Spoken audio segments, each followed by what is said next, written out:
আপনার মধ্যে যদি ন্যূনতম জ্ঞান থাকে বা ন্যূনতম আগ্রহ থাকে যে আমি রাইটিং লেখা শিখব, তাহলে আপনার জন্য আজকের এই ক্লাসটা। আগেই বলে নিচ্ছি, যারা একবারেই দুর্বল আছে তারাও যেন রাইটিং এ 6.5 থেকে 7 পেতে পারে, তার জন্য আজকের এই ক্লাসটা।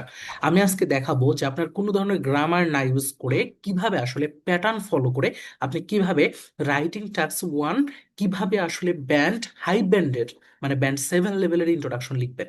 ওকে, ঠিক আছে, তাহলে হচ্ছে আমরা সেই প্যাটার্ন অনুসরণ করে আমরা ইন্ট্রোডাকশন লিখবো এবং সেটা তো ম্যাপ অথবা ডায়াগ্রামের ক্ষেত্রে কিভাবে লিখবেন সেটা দেখাবো। তো আমরা চলে যাচ্ছি হচ্ছে একটা ম্যাপ, যেটা হচ্ছে সিটি ডেভেলপমেন্টের উপরে ম্যাপটা এসেছে। আমি ম্যাপের ফিগারটা না নিয়ে একটা আমি জাস্ট পিকচার ডেসক্রিপশনটা নিয়ে রাখছি। আর এখানে ম্যাপের কোয়েশ্চেন্স, কারণ ইন্ট্রোডাকশন লেখার সময় আমাদের হচ্ছে এই অংশটা দরকার, আমাদের পিকচারটা আসলে দরকার না। তারপরে একটা পিকচারের ডেসক্রিপশন আমি এখানে লিখে রাখছি। তো কোয়েশ্চেন্সটা হচ্ছে, the map below show the development of riverside town between 1990 and 2020। তো এখানে পিকচার ডেসক্রিপশনের মধ্যে যদি আমরা একটু দেখি তাহলে দেখতে পাচ্ছি, ইমাজিন করতে বলছি আমরা হচ্ছে দুইটা ম্যাপ আছে, একটা হচ্ছে 1990 সালের আর একটা হচ্ছে 2020 সালের ক্ষেত্রে, এবং এইটার মধ্যে দেখা যাচ্ছে রিভার আছে, কিছু রোড আছে, এই ওই আছে, এগুলো জাস্ট পিকচারের মধ্যে এগুলো আছে ধরেন। তো আমরা ইন্ট্রোডাকশন লেখার জন্য কি করব, আমরা পিকচারের দিকে তাকায় লাভ না, আমাদের এইটুকু হচ্ছে আমাদের ফোকাসিং পয়েন্ট। ওকে, আমরা চলে আসি এখন প্যাটার্নটা কি? প্যাটার্ন হচ্ছে দ্য চার্ট, গ্রাফ বা টেবিল বা ডায়াগ্রাম, এই জিনিসটা আমাদের হচ্ছে প্রথমে ইউজ করতে হবে। এটা কি আসলে? ম্যাপ হলে পারে ম্যাপ, টেবিল হলে টেবিল, ডায়াগ্রাম হলে টেবিল ডায়াগ্রাম, এটা ইউজ করতে হবে।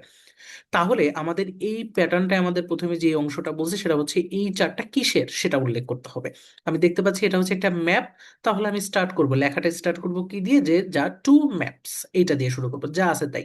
এখানে আছে দ্য ম্যাপস, আমি চাইলে টু ম্যাপস অথবা শুধু ম্যাপ লিখলেও সমস্যা নাই। দ্য ম্যাপস, তাহলে এটা দিয়ে আমি শুরু করলাম। তারপরে হবে হচ্ছে ভার্ব ইউজ করতে হবে। ভার্বের সাথে এখানে দুইটা ভার্ব এখানে আমি লিখে রাখছি, একটা হচ্ছে কম্পেয়ার, একটা হচ্ছে ইলুস্ট্রেট। কম্পেয়ারের সাথে একটা ব্যাকেটে এস আছে, ইলুস্ট্রেটের সাথে এখানে ব্যাকেটে এস আছে। তো এটার ব্যবহারটা কি আসলে একটু বোঝার চেষ্টা করি। আপনি যখন কোয়েশ্চেন্স পাচ্ছেন, এই কোয়েশ্চেন্স এর মধ্যে দেখেন হচ্ছে এইখানে একটা ভার্ব দেওয়া আছে শো, এবং এই শো এর সাথে দেখেন কোনো এস যদি না থাকে তাহলে আপনি কি করবেন, শুধু কম্পেয়ার ইউজ করবেন। আর যদি এই শো এর সাথে এস থাকে তাহলে আপনি কি করবেন, কম্পেয়ার ইউজ করবেন। একই রকম ভাবে আপনি শো এর সাথে যদি এস না থাকে তাহলে শুধু ইলুস্ট্রেট ইউজ করবেন, আর যদি এখানে এস থাকে তাহলে ইলুস্ট্রেটস ইউজ করবেন। ওকে, তাহলে আমরা ম্যাপের জন্য ইউজ করব কি, ইলুস্ট্রেটস, এটা ইউজ করব। তাহলে ইলুস্ট্রেট এটা আমরা ইউজ করলাম। ওকে, কারণ এস দিলাম না কেন, কারণ এখানে আমাদের কোনো এস নাই। তারপরের কাজ হচ্ছে আমাদের সাবজেক্ট নিতে হবে। তো আমাকে এখন সাবজেক্ট খুঁজতে হবে, এখানে সাবজেক্ট কোনটা। এখানে দেখতে পাচ্ছি সাবজেক্ট হচ্ছে ডেভেলপমেন্ট অফ থাকা, মানে একসাথে নিতে হয়। ঠিক আছে, অফ থাকা মানে একসাথে নিতে হয়, তাহলে দুইটা ওয়ার্ড একসাথে, তাহলে ডেভেলপমেন্টটা কার, একটা হচ্ছে রিভারসাইড টাউনের ডেভেলপমেন্ট হচ্ছে, তাহলে ডেভেলপমেন্ট অফ রিভারসাইড টাউন, এই পুরোটাই হচ্ছে আমাদের কি, সাবজেক্ট। তাহলে এই পুরোটাকে যদি আমরা এখন প্যারাফ্রেজিং করি সাবজেক্টটাকে, কারণ এইখানে আমাদের কি সাবজেক্টটাকে নিতে হবে, তো সাবজেক্টটাকে আমাদের এখন প্যারাফ্রেজ করতে হবে।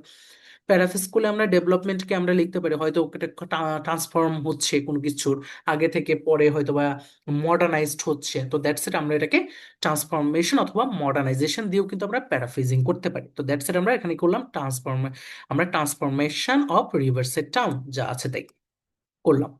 তো এইটা করার পরে আমাদের এখন কাজ হচ্ছে রিলে, দেখেন আবার চলে যাবে স্ট্রাকচারের মধ্যে, এখানে বলছে কি, এখানে বলছে হচ্ছে আমাদের একটা রিলেটিভ প্রোনাউন ইউজ করতে হবে, হু, হুইচ অথবা দ্যাট। তো আমরা যদি এখন রিলেটিভ অংশ ইউজ করতে চাই, রিলেটিভ প্রোনাউন ইউজ করতে চাই, হু, হুইচ, দ্যাট, কোনটা ইউজ করব আমরা? আমরা এখানে যেটা ইউজ করব সেটা হচ্ছে এই যে রিভার্সের টাউন, এটা কি কোনো ব্যক্তির নাম? কখনো ব্যক্তির নাম না, তো দ্যাটস ইট, এটা কি হু ইউজ করা যাবে না, তো আমাদের হুইচ ইউজ করতে হবে। তো আমরা কি ইউজ করলাম, হুইচ, হুইচ ইউজ করলাম। করার পরে আমাদের এখন চলে যেতে হবে এই স্টার্টে, আপনার প্যাটার্নে এখানে দেখেন হচ্ছে ভার্ব আছে, বাট আমরা এখানে কোনো ধরনের ভার্ব দেখতে পাচ্ছি না, কারণ আমাদের শুধু এখন টাইম ফ্রেজটা বাকি আছে, মানে প্রশ্নটা খুবই ছোট, প্রশ্নটা অনেক ছোট, তো শুধুমাত্র টাইম ফ্রেজ বাকি আছে। তো দ্যাটস ইট, আমরা কি করবো এখন, ভার্ব আমাদেরকে নাই, ভার্ব যদি দেওয়া না থাকে তাহলে আমাদের এখন খুঁজতে হবে, যে হচ্ছে চিন্তা করতে হবে, চিন্তা করে বসাতে হবে যে এখানে হচ্ছে রিভার্সের টাউনে ট্রান্সফরমেশন হচ্ছে, তাহলে এটা কি হইতে পারে, এটা হচ্ছে টুক প্লেস হইতে পারে, তো ভার্বটা আমরা ইউজ করলাম টুক প্লেস, এটা হইলাম। ওকে, তো আমরা এখানে টুক শব্দটা হচ্ছে আমরা ভার্ব ইউজ করলাম কি, টুক শব্দটা ইউজ করলাম, সাথে হচ্ছে আমরা মিলানোর জন্য আমরা কি করলাম, টুক প্লেস ইউজ করে দিলাম, কারণ এটা হচ্ছে একটা জায়গার নাম। কারণ এখানে কিন্তু এরপরে ছিল হচ্ছে আমাদের দেখেন এই যে লোকেশন বা এরিয়া, তো এই এরিয়াটা কিন্তু দেওয়া নাই আসলে, এখানে অলরেডি হচ্ছে রিভার সাইড, এটা তো আমি অলরেডি নিয়ে নিছি, যেটা হচ্ছে আমাদের কি ছিল, আমাদের সাবজেক্টে চলে গেছে। তো এই সাবজেক্ট রিভার সাইডটা কোন জায়গা ছিল, ইউএস এর না কোন দেশের, এগুলো কিছু দেওয়া নাই। তো আমরা সেই জন্য এখানে কি করলাম, আমরা লোকেশনটা নাই বলে আমরা একটা প্লেস ইউজ করে ফেললাম। তো দ্যাটস ইট, আমাদের ভার্ব হচ্ছে টুক আর হচ্ছে এখানে প্লেস। এবং ভার্বটা কেন পাস্ট ফর্মে নিচ্ছি, কারণ এই দেখেন টাইম ফ্রেজটা কিন্তু পাস্টে আছে, পাস্টে থাকলে আমাদের ভার্বটা পাস্টে নিতে হবে। তো দ্যাটস ইট, আমরা টুক নিলাম। এখন আমাদের কাজ হচ্ছে এই যে টাইম যেটা আছে, টাইমকে প্যারাফ্রেজিং করব। এখানে বিটুইনকে বিটুইন দিয়ে আমি না চাই, আমি যদি এটা চাই ফ্রম দিয়ে করতে, তাহলে আরো বেটার হয়।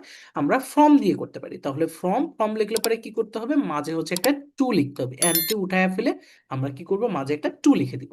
তাহলেই আমাদের হয়ে গেল হচ্ছে পুরোপুরি প্যারাফ্রেজিং হয়ে গেল, এবং হাই ব্যান্ডের সেন্টেন্স কিন্তু আমরা মেক করে ফেললাম। এই যে টাইম ফ্রেজ, লাস্টে আমাদের টাইম ফ্রেজকে আমরা কি করলাম, এই যেটা একটু বিটুইন দেওয়া ছিল, তাই আমি ফ্রম দিয়ে লিখলাম। তো আপনারা এইটা যদি প্যারাফ্রেজিং এর ছোট ছোট প্যারাফ্রেজিং গুলা আপনারা যদি করে আপনারা লেখেন, তাহলে দেখেন কিন্তু আসলে যে কোনো লেখাই কিন্তু আসলে সহজ। তো আমার ক্লাসটা আসলে কেমন লেগেছে কমেন্ট করে জানাবেন, এবং আপনারা কি আসলে ডায়াগ্রামের উপরে চাচ্ছেন কিনা, ইন্ট্রোডাকশন কিভাবে লিখবেন টাক্স ওয়ানের ডায়াগ্রামের উপরে, সেটা আপনারা চাচ্ছেন কিনা আমাকে একটু কমপ্লিটলি জানাবেন। আমি সেভাবে আপনাদেরকে হেল্প করবো, এবং আপনাদেরকে ভালো একটা ব্যান্ডেজ করার জন্য যা যা করণীয় সবকিছু আপনাদেরকে করে হেল্প করবো। তো সবাই ভালো থাকবেন, সবার জন্য দোয়া শুভকামনা থাকবেন। Bye bye.